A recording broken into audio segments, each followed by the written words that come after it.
Looks like we've got a good audience, and I know people will be joining us since, but we'll go ahead and get started here. I am thrilled to be introducing Dr. Shapiro this morning, who's an associate professor of otolaryngology, head and neck surgery at Harvard Medical School. She's the principal faculty for the Center of Medical Simulation in Boston and a consultant for the Massachusetts General Hospital Department of Anesthesia, Pain, and Critical Care.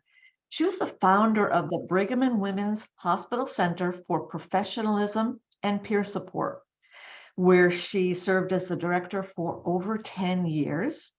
And during that time, the center became a model for national and international institutions who are seeking methods to enhance culture of trust and respect and improve clinician well-being and patient care. She continues to educate and assist organizations in developing specific programmatic and educational approaches, such as peer support, disclosure and apology, well-being programs, professionalism initiatives, and conflict management. She's also served as chair of the Ethics and Professionalism Committee of the American Board of Medical Specialties, which oversees all of our specialty boards, and has held multiple educational leadership roles, including Senior Associate Dean of Graduate Medical Education and President of the Society of University of Otolaryngologists. She was one of Brigham's first women division chiefs, and she serves on the faculty of the Harvard Leadership Development for Physicians and Surgeons. She's been a faculty member at Brigham for over 35 years, and in 2019 was awarded by Harvard Medical School the Shirley Driscoll Dean's Award for the enhancement of women's careers. And I have only touched on her accomplishments in order to provide a background for her topic this morning, which will be establishing psychological safety in the workplace. Welcome, Dr. Shapiro. We are thrilled that you're with us this morning. Thank you so much. It's really a pleasure to be here. I wish I were actually with you, just because I love your whole state. Our daughter went to Beloit College, so just I have such a soft spot. I want to thank the leaders for inviting me, and also to all of you for the work that you do. Obviously, as a surgeon, I'm intimately aware of your work and how incredibly important it is. I really just want to honor that. And the other thing I want to honor is that you're here for your own professional development, that you took an hour out of the beginning, I should say, of your busy day. And actually even the decision to do that, to show up for something like this is a big one in a way. And I think it's wonderful. I think, we all deserve to learn and to grow, and also to gather even virtually together. Hopefully, regularly. It's just such an important part of our own work life. So thank you for that. I have no disclosures. Before I start, I want to, of course, acknowledge that everything I do is a team effort, everything. And I'm sure I know it's true with you all. And I just want to acknowledge some of the people that have been really helpful to me in thinking about this work that we're going to talk about today. I'd like just to invite you to, privately sort of think of a time when you came into work, you were, working really hard. It was quite challenging, as often our work is, and you felt really supported by your colleagues, by the multidisciplinary team, and even by the organization as a whole. And just think of even, despite the fact that the work was really intense and sometimes very difficult, just how good it feels to be doing that work in the setting of feeling really, really supported and being able to support others. That's what we're going for. That's what work should be like, really, most of the time, right?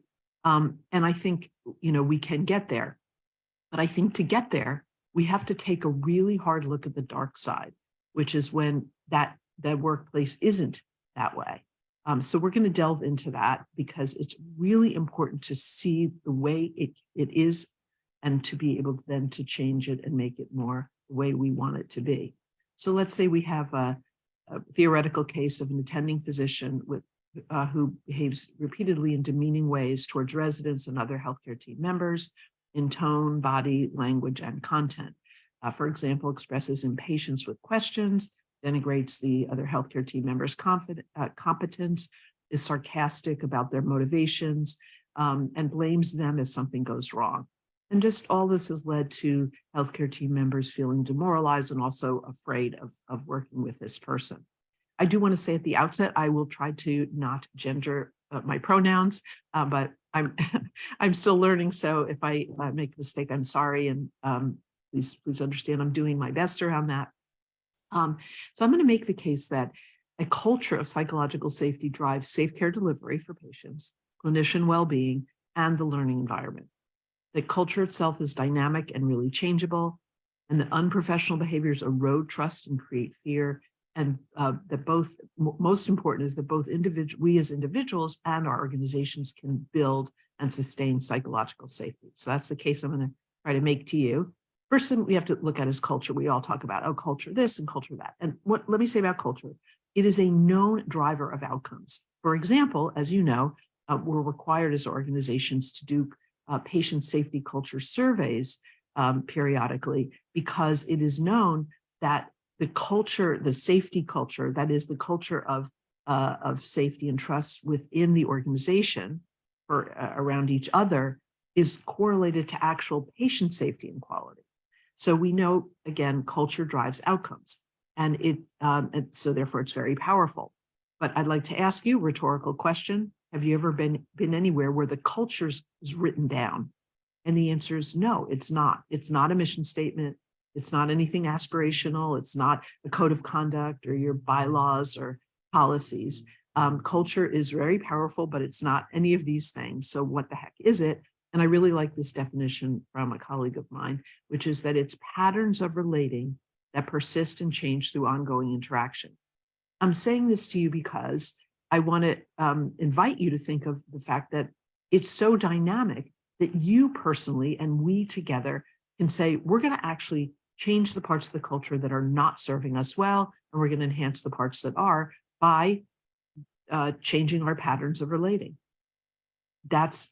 So it's on us to do this. We don't have to wait for a vote or to have a consensus of exactly everything. We can start to begin to make culture change in the way we relate. So what is psychological safety? And the term was coined years ago by a person in business who writes about organizational development, Edgar Schein. But it was really explored in medicine a lot by Amy Edmondson, and she looked at it actually at the team level and defined it as shared belief in interpersonal safety within the team. So a sense of confidence that the team will not embarrass, reject, or punish someone for speaking up. And it stems from mutual respect and trust among team members. And I think you'll agree that that trust is something that needs to be built. It is not automatic, and it can be built and then easily taken down if it's not maintained. So we'll talk more about how that happens. So on a bigger organizational level, and Dr. Lean and I were talking earlier about your organization's focus on this, which I think is so on point. What is an organizational culture that's psychologically safe? And one definition of that would be a safety culture. And it's a culture where what we do when things go wrong, or even anticipating things going wrong, are we look at this with a learning and growth mindset, not a punishment mindset, but can we learn and grow and be better all the time? So, in a safety culture, we all feel safe about talking about error. We don't punish for human error. It doesn't mean there aren't things that need to be punished for, like reckless behavior, but that's not what we're talking about, and that's very rare. And that we find and fix vulnerabilities in our systems and also in our behaviors. So personal accountability and systems accountability. This is what I would say is psychological safety writ large at the organizational level. So let's go back to Dr. Demeaning, and then let me ask you the question, which I would appreciate if you could answer in the chat. Just put out there why. Well, let me say this. in the profession of medicine, and I've had such a joyful career where I've gone to hundreds and hundreds and hundreds of healthcare organizations, and both in the US and internationally. And we have across all those organizations, a very common culture in medicine. I'm very respectful of, regional and state and country differences, but there's a common thread. And one of the common threads in medicine, we have some great things that are commonly wonderful about medicine as a profession, but one of the ones that's problematic is we've tolerated generally these kinds of behaviors that I talked about showed with Dr. Demeaning. In fact, sometimes we've even valued them and promoted them, promoted people who behave this way. For a very long time, we're way behind other professions in saying, wait, this is not okay. And so I always like to look at things with curiosity, if I can, and compassion. And I would say that, there's a reason why we've tolerated this. And it's not because we're bad people, but there's reasons why we've been reluctant, both on the individual levels, but also leadership levels and organizational levels, to hold Dr. Demeaning accountable for their behavior. And so I just invite you to say, what are some of the things that have gotten in the way of holding Dr. Demeaning accountable? Thank you, Dr. Spittler. They make money for the hospital. Probably number one is sometimes these people are powerful in either financially or, reputationally, grants, what have you. But, they are just known as the high rollers. And we're afraid that if we hold them accountable, they'll say, okay, fine, I'll just go somewhere else and be myself where I can be myself and not be held accountable. What other things do you think have led us to, I'll say, rationalize, excuse, or walk away from, holding somebody accountable? Anything else that's gotten in the way? Just put it in the chat if you would. Think if you were somebody who was in charge, and you were asked to give Dr. Demeaning feedback, what would make you hesitant to do so?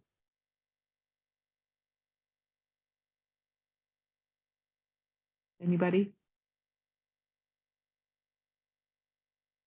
Yes, they get things done. Thank you. Also, this idea of fear of retaliation. I mean, these people can behave this way to us if we try to hold them accountable. We are wondering if, does the larger organization support this accountability? And oftentimes we think our answer is not confident that it does. Thank you. These are absolutely true. Yeah, we worry that, it's not objective, and so how do we really communicate the effect of this? I'm not born, that's great. I'm not born to argue like they are. They're going to win an argument, if you will. They are going to win because they're really good at it. Exactly. And we're not, right, necessarily. And that's part of the issue. Okay, thank you. Fantastic. So I put together some of these. One, we talked about money, fear. I think a lot of it is also we justify, well, they're really technically amazing. So we'll just, kind of turn away from looking at the other behaviors.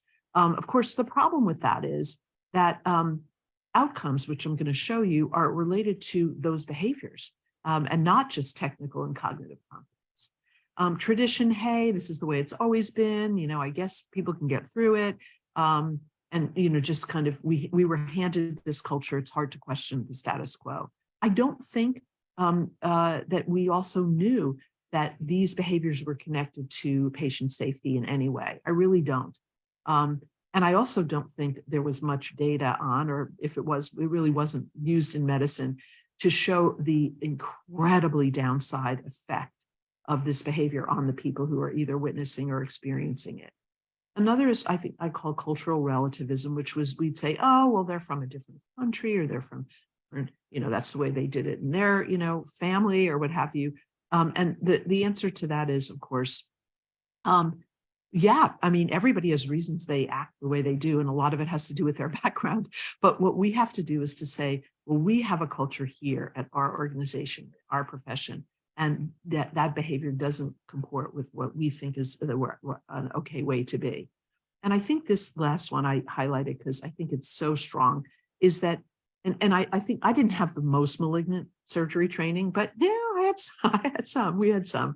And, I think the people who were acting, like kind of humiliating us in the operating room as trainees really believed that what they were doing was going to make us into better surgeons. I really do think they thought that. I'll toughen them up, I'll toughen her up, I'll toughen him up, yeah, and actually it's a myth. That's the problem. This is the Yerkes-Dodson curve, where if you look at people's performance level mapped against their stress, it's true that you need some activation energy to perform. But I think we walk in the hospital, we're already up at the top of the curve because it's stressful. The outcomes of the work we do really matter. And if you start to increase the stress like you would with humiliating somebody, you're going to get a degradation in performance. And then there was this interesting article, which is so important. They were looking at the acquisition of dexterous skill.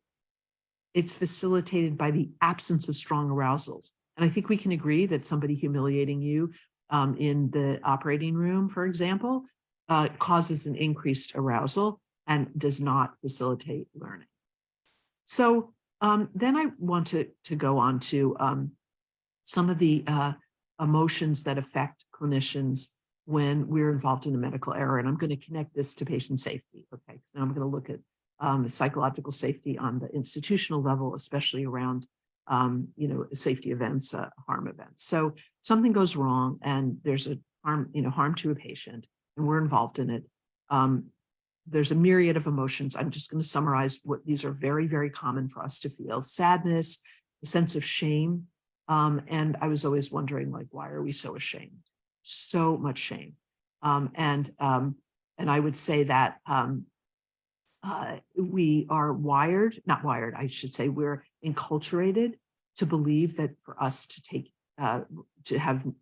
proper care of patients, we're supposed to expect error-free performance from ourselves and everybody, which, by the way, wouldn't that be great? Physically cannot do it. We're wired to make errors as humans.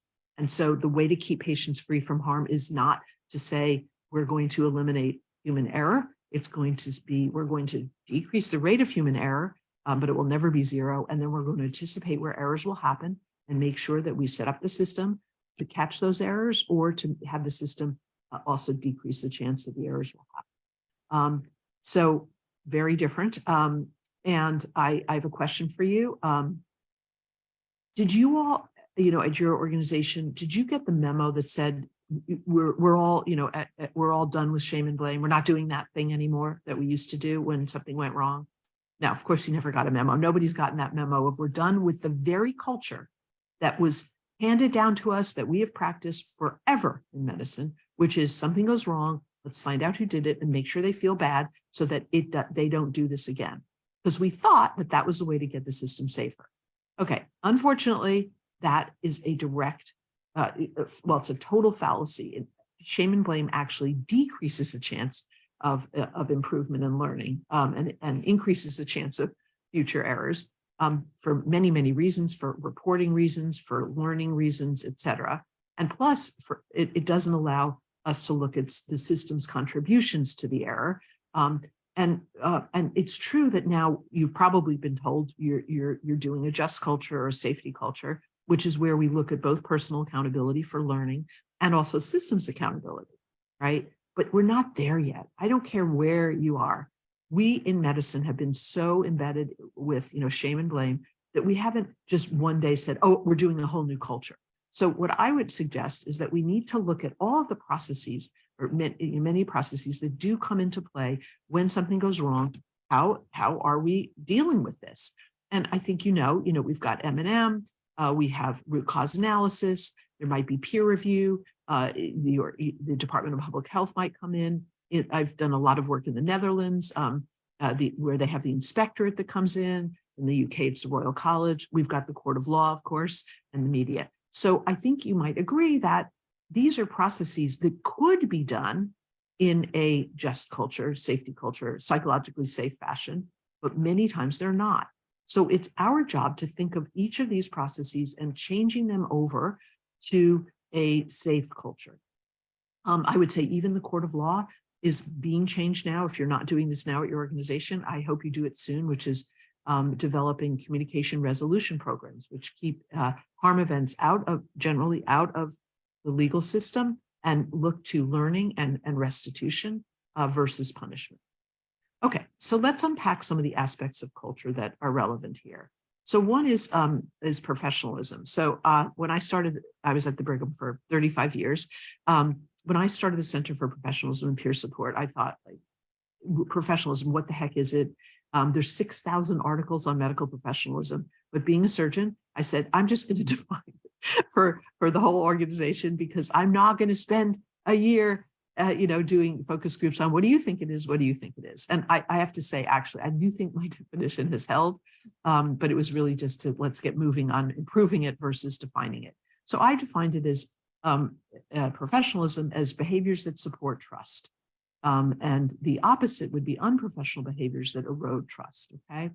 So what are those behaviors? Well, they're things like being demeaning or angry, blaming, harassment and discrimination, uncollegial behaviors, and any of these behaviors on a more chronic or frequent but smaller aliquot, which are called microaggressions. So these are the behaviors that I'm interested in, that we need to be interested in, because these are the behaviors that we see in medicine that actually undermine trust and then are there bad for the outcomes that we care about. There's a ton of articles on this, but I just put up a couple of studies and just look at the ones that, the second one, which was a survey of thousands of physicians and nurses and other hospital staff at hospitals, that a large percent of people surveyed witnessed behavior that correlated with patient safety compromise and disruptive behavior correlating with quality compromise. Just, an example. Also, this is a surgical study where they looked at surgical cases in teams that exhibited less teamwork behaviors. Those patients were at higher risk for death and complications. So if you are in a team where there's less teamwork happening in a multidisciplinary team, we are putting our patients at higher risk for death and complications. To me, this is amazing because it's measuring something so upstream, which is like how we talk to each other, how we interact with each other, and then its effect on the thing that's most precious to us, which is how does this affect our patients? So because of all this data, and there's tons of it, as I said, the Joint Commission put out a Sentinel alert in 2008 and updated it in 2017 that we're supposed to end intimidating and disruptive behavior among everybody. And I do want to stress that when you think about this, I hope you're not sitting there thinking, she should be talking to surgeons. I do talk to surgeons, but because it's not just, I know we are a little overrepresented in this, but we're not the only ones. And it's not one gender, one race, one role, one discipline, et cetera. We are all at risk for behaving in a way that undermines a culture of safety. And I just want to say this, like on a personal basis, I was allowed to start the center years ago, not because I was crowned queen of professionalism. I mean, if you put me in an under-resourced environment, or I'm tired, or there's production pressure, or what have you, I don't have the instruments I need, et cetera, it's hard to maintain my level of professionalism. It's my job, I still have to do it, but it's much harder than if I'm sitting in grand rounds listening to someone talk about it. So I want us to all think of what are we doing that could be better, like on a personal level. Are we supporting a culture of safety? And not think it's like all the other jerks in the world. So Joint Commission really had this right, I believe, in the sense that I don't know if some of you are as senior as I am, will remember, like back in the day, if somebody a surgeon threw an instrument in the operating, there would be really pretty much no consequence. That was kind of allowed, like, well, I guess it was very stressful, et cetera. Okay, I think, since then, and this was a long time ago, but within my lifetime, we get, okay, you can't throw things, people, you can't hit them, those things which used to happen. So, okay, that's obviously, pretty clear. But what if, and I'm just talking about medicine writ large, what if, you ask me a question and I say, I'm sorry, did you actually go to medical school? Like, how do you not know the answer to that? Or I ask you a question, what antibiotic do you think we should give this patient? And you tell me, and I say, great, that, perfect answer. I mean, if your plan is to kill the patient, well done, perfect choice of an antibiotic. Okay, am I screaming at you? Am I calling you names? No. But how likely are you going to be, or anybody who witnesses behavior, how likely are you going to be tomorrow to speak up, to tell me something I might need to know, or to ask me a question? You're not. Nobody is, because we don't want to be humiliated. We don't want to. And so it's the little things too that are really, really negatively affecting our psychological safety. In addition to the first two, even passive aggressive, I just ignore you. I don't answer your questions or your calls. I'm impatient. I use condescending, language or intonation. I'm going to give you an example of, I think, something that I've heard in the past. I hope you're not hearing it currently, but it was not uncommon for example, an interventionalist to say to the whole rest of the team, including anesthesiologists, oh, you're just all on the clock. And you just, you're not interested in moving these cases along. I'm the one who's going to have to be here till late at night taking care of the patient. Now, telling someone that they're just on the clock is incredibly disrespectful. Intimating that therefore they don't, because we have different schedules, that that the rest of the team doesn't care about the patients or doesn't care about the flow. That's crazy. But that's condescending, and it's disrespectful. So these are behaviors that we need to make go away. On the bright side, we know that levels, this is a different study, of positive communication and collaboration with attending and resident physicians correlated with a lower risk-adjusted morbidity for our patients. How great is that? If we do this well, it's going to even affect our patients. And then I think this is really important. This has to do with well-being, how these behaviors affect well-being. On a positive side, they studied thousands of physicians, and they asked them in these surveys about lots of different domains of how they were treated by their supervisory physician. And for every 1 point increase on these scales of the supervisor treating the person with respect, dignity, and interest, being interested in my opinion, there was a 9% increased likelihood of satisfaction at work, and a 3.3% decrease in likelihood of burnout. This is just from your supervisor treating you, respectfully. How amazing is that? Should we not be training leaders to do this? Of course we should. So we also know that, again, on a positive note, that high clinician trust with the organization, right, correlates with higher satisfaction, lower stress, and decreased odds of intending to leave. That's really pretty amazing. Because, by the way, when anyone from the healthcare team, but especially physicians, leave, it's very expensive. It's thousands and thousands and thousands of dollars it costs the organization. So I do want to say that we in medicine have a hierarchy, and a lot of people throw this back to me. They go, oh, well, we can't really change things because we have such a hierarchy in medicine. And I want to say hierarchy is great in many ways. It's great for role clarity, right? We know what is your responsibility, what is mine. And also, as a senior person, I really like a nice hierarchy because, there are other people out there. But the fact is, hierarchy is not a bad thing. There's nothing intrinsically bad about it. It's very, it's in the military, it's in medicine, it's absolutely fine. But I think what gets lost is that, and, I've just put this here because I think it is worth saying, it's not a hierarchy of respect. If you're sweeping out the floors in the operating room, you deserve the same amount of respect that I do as the attending. You just do, because we're all there. We all matter. It doesn't mean you have the same responsibility I do. But I think keeping this in mind can be very helpful when people of a more senior variety get threatened by our saying we need to be respectful of each other. So this is what's called in medicine a burning platform, which is like, if we don't do something about this, it's really going to blow up, right? We've got society, the Joint Commission, the American Board of Medical Specialties, the ACGME, LCME, all these organizations saying we got to do something different. And because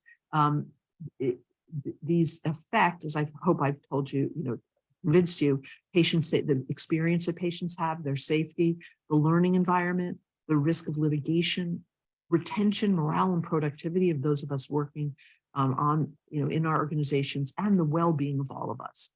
So what I would say is that leaders who are focused on how much money Dr. Demeaning is bringing in are neglecting the hidden cost of Dr. Demeaning's behavior. Okay, the hidden cost. And so the hidden cost is a lot more than the cost of having Dr. Demeaning leave, because Dr. Demeaning is causing other people to leave and causing all these other issues.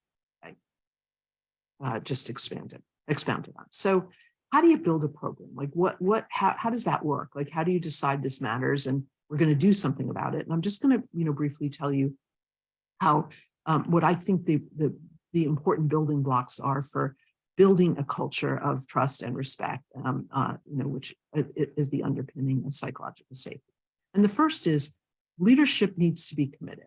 Like, yes, it's important that this is also done from the ground up for sure, but it's very hard to do this if the leadership is like completely tone deaf about these problematic behaviors.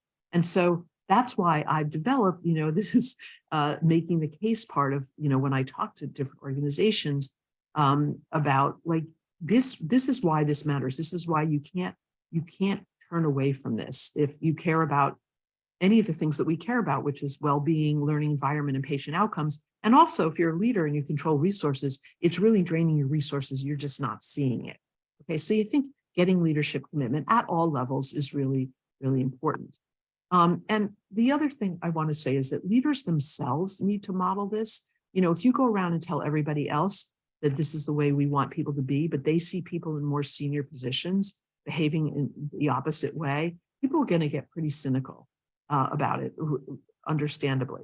And so one thing I would suggest is that we all kind of think about coming to work with a growth mindset. Like, instead of being on the defensive and I want to just show everybody that I'm really doing a great job, is like, hey, I wonder if I could learn something today that would make me 1% better, right? Is that because we all could. And then when you're at work and things aren't going well, or you receive some feedback or what have you, there's some conflict, you can say, this is a really good opportunity to learn and to grow. And I think this growth mindset, there's been a lot of work that Carol Dweck, who's a researcher, has done on this. It's really brilliant work, and it's pretty impressive because there's a lot of this correlated with success, even on individual level. So how would leaders, and I want us to think about the fact that in some ways we're all leaders. It depends on how you define the team, but I'm not just talking about like CEOs, obviously. Okay. So we need to express fallibility, just admit to, but just not admit to, but say like, hey, listen, I want to just get this right. And I did that in a mini way, saying like with the pronouns, saying I might get this wrong, right? Just so I'm open to like hearing about it, or just admitting like I'm not perfect here, so understand that. We want to model soliciting and giving feedback.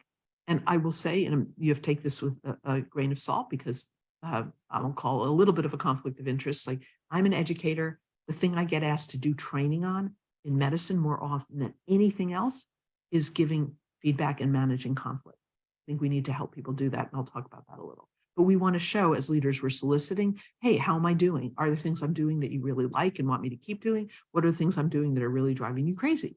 And then giving feedback as well. Make speaking up safe. Help people do the right thing, right? Hold ourselves and others accountable. And when I say helping people do the right thing, people who aren't behaving in the ways that support psychological safety need some opportunity to improve, right? As opposed to just out and out punishing people. We need to listen and act on concerns that people bring forward.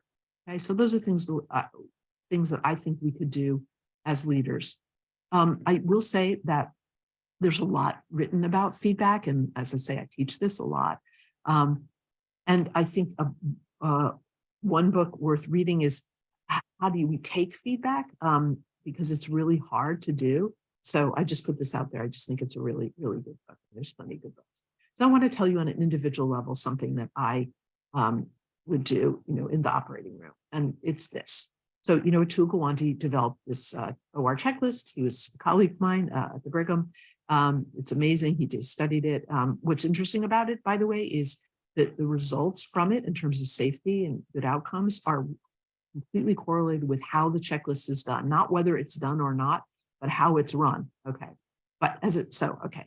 That which just shows you that it's all the attitude behind it, right?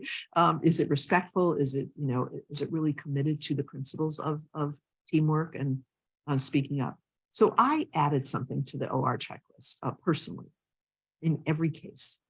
And that is, when we're doing the pause, when the safety pause, when the patient's already anesthetized, and I have everybody come around the table instead of like somebody's, doing something on the computer. It's like, so we're all kind of facing each other around this circle, around the patient.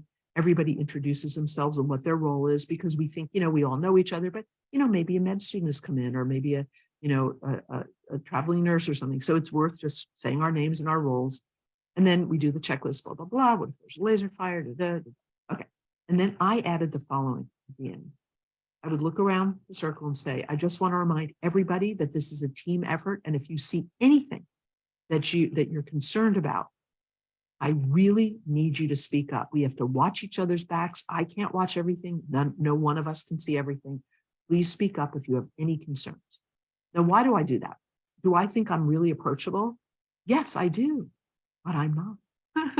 Because I'm, hierarchically, it's unlikely that somebody who's much more junior is going, unless I explicitly welcome concerns, is going to spontaneously bring up something. And there's a lot of data showing that. We do a lot of, we're afraid of speaking up for lots of reasons, but one of it is we just assume that someone more senior already knows what's going on. And by the way, if you haven't seen a video from I think it's from the Royal College of Surgeons in UK, it's a reenactment of a case where a patient was supposed to undergo sinus surgery, as a matter of fact. And what happened to her was they couldn't establish her airway. And she was she had so hypoxia for so long that she actually became brain dead. And when her husband, who was a pilot, when this all came out, he said, we've got to do a teaching thing from this, because this is, in aviation, we've really pretty much conquered this issue of this fear of speaking up, because both of the attending otolaryngologists and the attending anesthesiologists were senior and expert and good people. But there were people in that operating room, including some of the nurses, who saw what was going on and didn't say anything. And they, sort of explored why, but it wasn't anything to do with anything other than hierarchy and expectations, et cetera. So I'm just saying, we have to be really, really explicit, I believe, and open to, to welcoming concerns. Okay, so you get leadership committed. In parallel, you want to help people. As I said, we're not, conflict is everywhere in medicine, and it's healthy. You think we should do this, I think we should do that. You're concerned about something during the case, I'm not, what have you.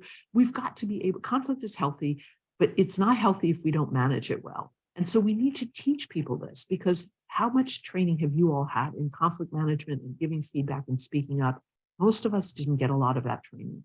So again, I'm biased. I do think helping people do things right is the way to go, instead of waiting for them to do things wrong and punishing them.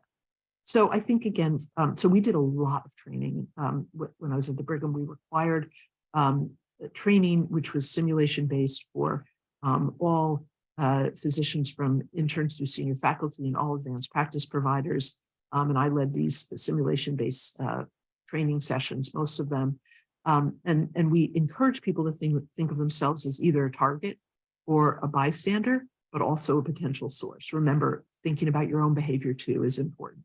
So I think it's really important to help people. And I'm not saying, I have the only way to do it. Nope, there's lots of ways, but help people learn to manage conflict, because conflict is there. In doing so, I developed an algorithm with my colleagues at the Center for Medical Simulation, which is called using frame-based feedback.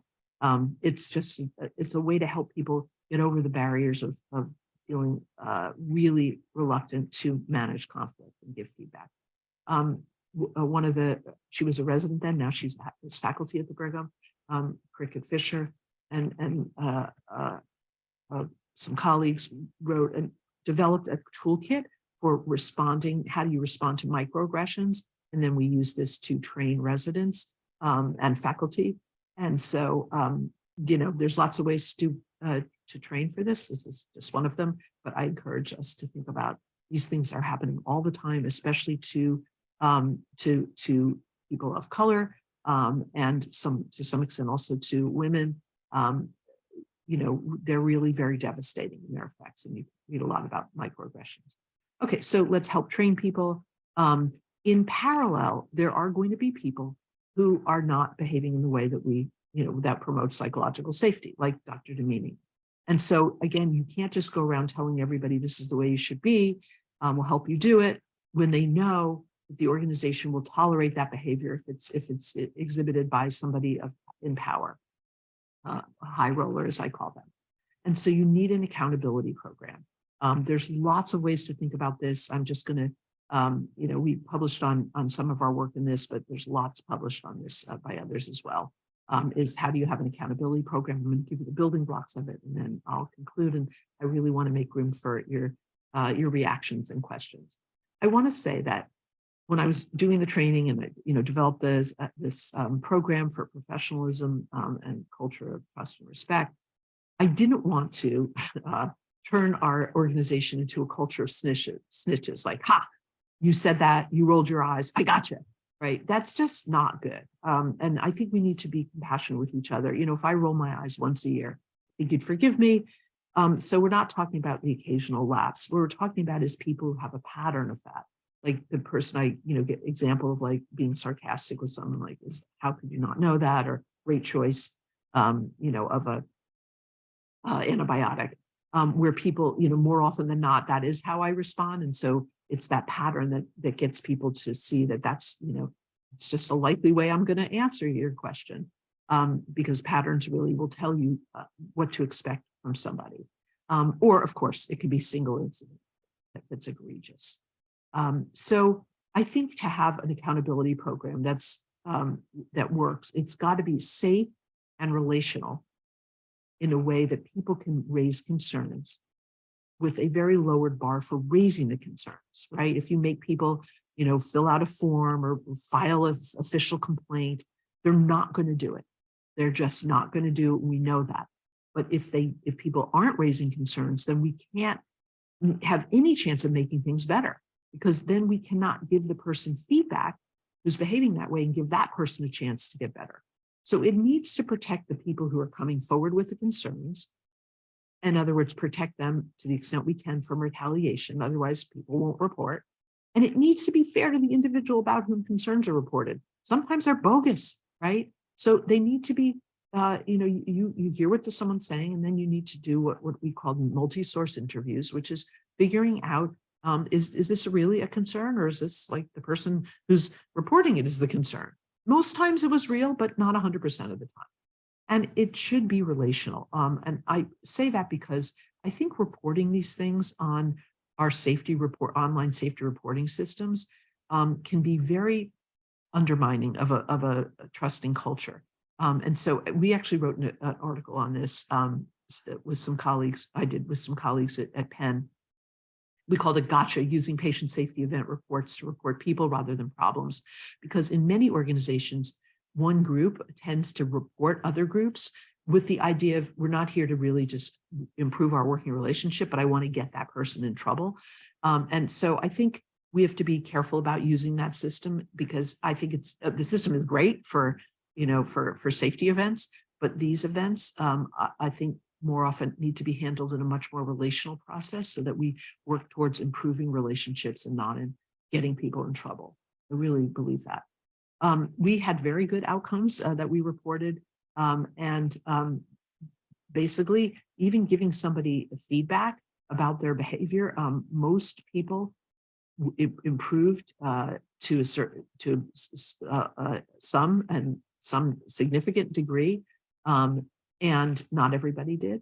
Some people behaved, even despite being given a chance to remediate and improve, could not, and they ended up needing to leave the organization, and they did leave the organization. I just want to, before I close this and open this up for your comments and concerns and questions, I want to say that I think if we want to fully support, and I'm biased, I'm really biased on this, but you'll hear why. If we really want to support each other and organizationally around, our work, I think we need to be there for each other after very stressful events, like being named in a lawsuit, involved in a medical error, just a bad patient outcome that isn't, related to the care, but just things that we see, you see. These things are devastating because we care. And I just do believe that the organization, if you're doing well-being efforts, should have something that in place that actually is there for us at very stressful times, because every single one of us will be there at some point in our careers. And this was a study that we did looking at, how to facilitate coping and resilience in the face of stressors. This was a specific response to a question of, if you're involved in a specific stressor, medical error, where would you want to get support from? And then 88% wanted to be supported by a physician colleague. So we built a peer support program that I've helped hundreds of organizations develop. I think it's really important. It doesn't be the program that I do, but it's just, we got to have something and not leave people alone after events. There's another study that looked at what was correlated with people grow with, by the way, resilience can be defined as growth through adversity. So after medical error, what were the things that facilitated growth, resilience for the people involved? And one of us talking about it with colleagues. I wrote an article with a colleague of mine, Tim McDonald, that argued that the way we normally offer or have peer support have support for healthcare providers is often underutilized by certain groups, I'd say especially physicians, because of lots of structural and cultural barriers. So if you're going to build a program to support, it's got to look at overcoming those barriers. And one of the ways that we propose doing that is, and we have done it, is to develop a peer support program where we do an outreach. We just say, hey, this event happened. I want to check in with you and I want to support you. And again, I'm biased. I do train peer supporters. So yeah, take it for what it's worth, but these are the arguments for it. And so before I close, I wanted to say that, I want to show you, I was doing some work actually on professionalism and psychological safety at a hospital academic medical center in Australia. My husband came with me. It was such a great trip. Anyway, we wanted to go to Sydney. And of course, when we were in Sydney, we had to see the Opera House. And we did. It was amazing. Outside of the Opera House, on the plaza and the steps of the Opera House, there was this big construction project, and there was a bulletin board for the crew. And I wandered over and read it, and I took a picture of it. I think you'll see why. Our house rules: I will do everything I can to go home safe. Never forget rule number 1, respect my workmates, communicate positively with those around me, challenge my mates to do the right thing, present fit for duty and ready to do my best, never take shortcuts at the expense of safety, lead by example, and be proud of my work, speak up if I see something not quite right, step up and help my workmates if I see they need help. I thought, that's us. Like, that's who we are at our best. We can be this way all the time. So I'm going to end this, or my didactic portion, by thanking you for the work that you do, both clinically and also that you're doing as an organization to, to improve things for the lives of all of us, and also to thank you for inviting me. And I'm really happy to have to be here, and very open to, certainly if you want to ask a question, but it doesn't have to be a question. It could be like, I don't know, I don't agree with that, or, well, what about this? Anything that you have to say, or what you're feeling right now, I'm really happy to hear. So thank you. Dr. Lean, I don't know if you want to moderate this or. Yes, and I want to give others an opportunity to speak up. As I had mentioned before the presentation, this is something that we are intensely interested in, and we recognize that it is important for patient safety and our own well-being. I would be interested in any comments from the group. Yeah, how does this land with you? What does it feel like? What feels like it resonates or doesn't? Anything?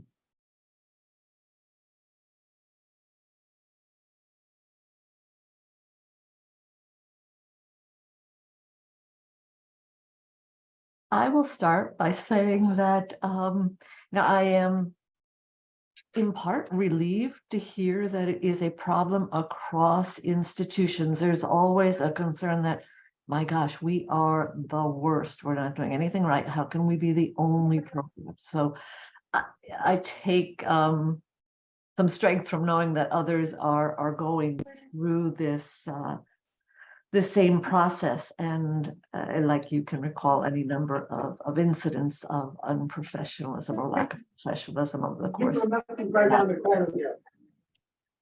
I wonder if you might be able to describe, you've worked with so many different programs, are there factors, I'm sure we all develop at our own rate.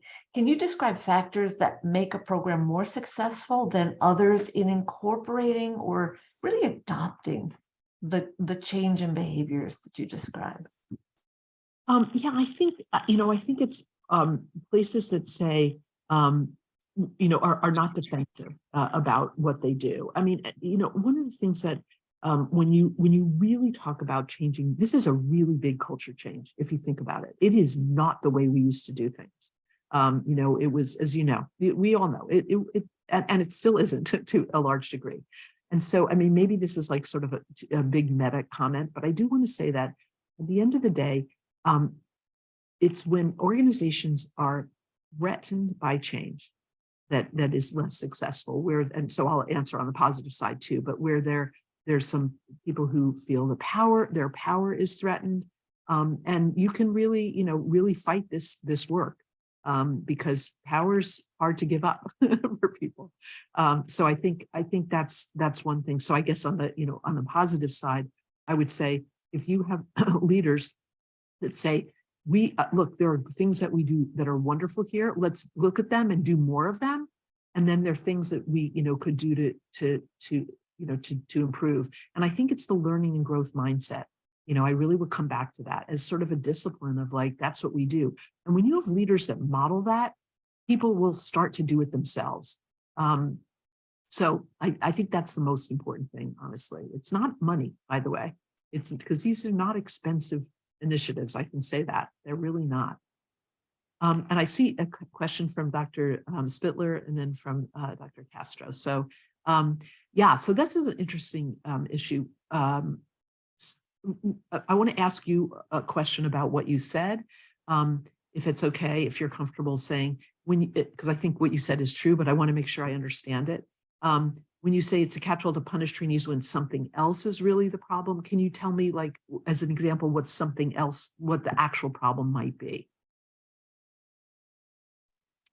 I think sometimes the problem is someone's struggling in the OR or like needs more support academically, and it's hard to work on those things. So they say the person is unprofessional, and that's why they're not doing well.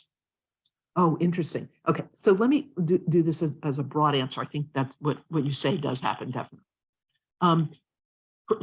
The reason, professionalism, it is that thing that has tons of, possible definitions, and it's contextual and, culturally based and all those things. And so I think we do have to be careful how we define somebody's behavior as unprofessional. And I say that because it might involve bias, for example, and this doesn't relate to your question, but it relates to it, but the specifics of what you said. But we have to be really careful because, for an example, people of racialized minorities may be expected to behave in a way that is, the bar is higher, like they have to behave more respectfully. Women, as women, this is known, we have a much narrower, sort of tightrope to walk as far as something that if a man says it, it would be considered fine, but if we do, it's overly aggressive, it's unprofessional. So we have to be careful about bias, which is why when we're looking at someone's behavior, we need to make sure that we're doing it in a way that, it's not just one person who thinks this, that we're specific about, well, what is that person, what are the person's behaviors that are leading us to cause this person to behave unprofessionally, right?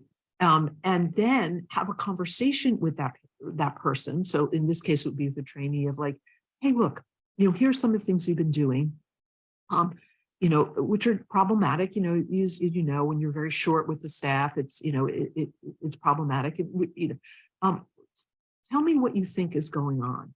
In other words, maybe that person is behaving that way, right, to some degree, and they're behaving that way because they're struggling, right? So that's one thing I think that we can do is make sure that we're having a conversation. That's when I say giving feedback is it's a conversation, not bringing that resident into the room and saying, you're unprofessional, you don't do this anymore, and you're going to be put on probation or whatever, is, having a conversation. Right? It doesn't mean that if someone's struggling, it's okay for them to behave unprofessionally, but it's important to understand like, oh, they're struggling. Let's try to help them eliminate the trigger of what's unprofessional. But I think more to your question, we are, and I'm going to include myself in this, it can be very hard to train somebody who's struggling, right? We're impatient. I mean, we're such good educators when we have really fast learners or what have you, but for someone who's struggling, it can trigger in us a sense of impatience, et cetera. And I think the way to get around that, if you will, well, first of all, it's not around it, but to get through it, is have, the faculty sit around and talk about, let's talk about this person. Let's be realistic. What is happening with them? And be very compassionate about, they seem to be struggling. What can we do to support them? So that we're having a conversation about what's really going on and not just labeling it and moving, and then acting on that label. So it's a complicated answer, but I think your question's really complicated and important. Okay, details about the relational process. Oh, right, okay. Okay, so well, I can tell you what we did at the Brigham. I'm not there anymore. I just want to say I left about 3 years ago, so I'm affiliated now through Mass General. But so many organizations don't, HR doesn't really apply in some ways. It applies like legally, but it doesn't apply like realistically to physicians, trainees, et cetera, that there's sort of parallel processes. So we decided we were going to have a centralized way for people to report concerns, and that it wasn't going to be that we told everybody you have to run this through your department first. And the reason we decided that was because sometimes they were afraid to run it through their department first, right? They had already tried to go to their departmental leaders and nothing had been done, or they were retaliated against, et cetera. So we wanted to make sure there was a place people could come, and I was that place. Like, I was the director. And so I was responsible for listening to concerns regarding unprofessional behavior on the part of any physician, intern through senior faculty, advanced practice providers as well. And then, having a process where we would explore those concerns, see if they were valid, and then do some, feedback and remediation, and then escalation if the person wasn't changing their behavior.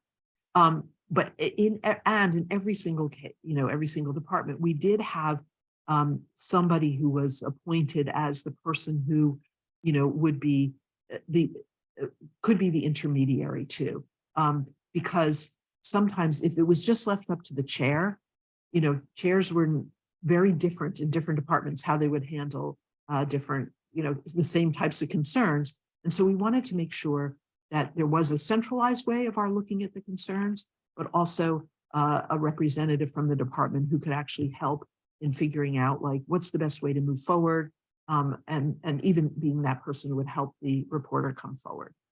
So that's how we did it. And those are the, when we reported results, those are the results we reported from that particular system. I don't think it has to look exactly like that. I just think you need a safe place for people to come. And it may be the department, right? A certain person is known to be safe, but you have to make sure that that is truly that person is safe. And that person then has a way to escalate to something more central if need be. Okay, so I'm not, I think you could do it lots of different ways. Thank you for that question. And Dr. Spittler, I just want to get back to you. Did I answer your question, you feel? Yeah, you answered my question. Thank you. Okay, good. Yeah, I think the big thing is, to be, first of all, to be disciplined about it, which is like really hearing what the specific behaviors are, thinking about that person behaving that way with compassion, at least for the first several times that you give them the feedback. It doesn't mean like for the fourth time, you're like, oh, we really shouldn't do this. It's like, no, then you need what the Vanderbilt people have look, they have this pyramid of escalating accountability. We have to say, okay, like we gave you a chance to remediate. We gave you this chance and you didn't do it. So now this is going to happen. And then ultimately, there's a bigger consequence, which, for attending physicians would be like, you can't be here anymore. And in our study, we had like 11% of physicians who were unable to change their behavior despite like a lot of support to do so. And they left the organization because of professionalism reasons. I wish it were zero, but it also shows that at that point, the organization's leaders were willing to hold people, even very high rollers, accountable. When there's to learn how among those working. Yeah, I think that is a really, really good question. We're just coming to the end of time. I'm sorry, I can't answer. But let me say that my answer to that is, acknowledging, first of all, that is a real problem for most organizations. We're all like, these are our organizations are very complicated. And I think that helplessness is quite present. I think we have to have conversations about it. We have to give people who are feeling this way, or all of us, a chance to sit down and talk freely and talk about what's going well and what isn't, and then bring our concerns to leadership. We have to do that. We have to have a conversation about it. And so, I've facilitated those conversations when I've been asked to come into an organization to, work with them. Is the leaders got to hear what's going on. And I always say to leaders, do you have a place where people are really telling you the truth? Because most leaders don't. They are not really hearing from the people who are affected by policies and such. So I think that is the answer, is you have to have a safe place for people to talk about issues, and also for those concerns to be heard by people who can address them.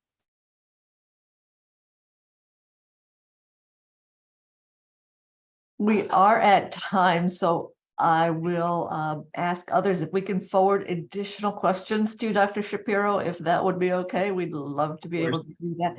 Thank you so much for your presentation this morning. I think it is it will be a good sort of founding block, if you will, as we begin this work that we are embarking on. I really appreciate your time this morning. My pleasure. And thank you all for your presence. Take care. Thank you. Yeah, thank you. It's wonderful.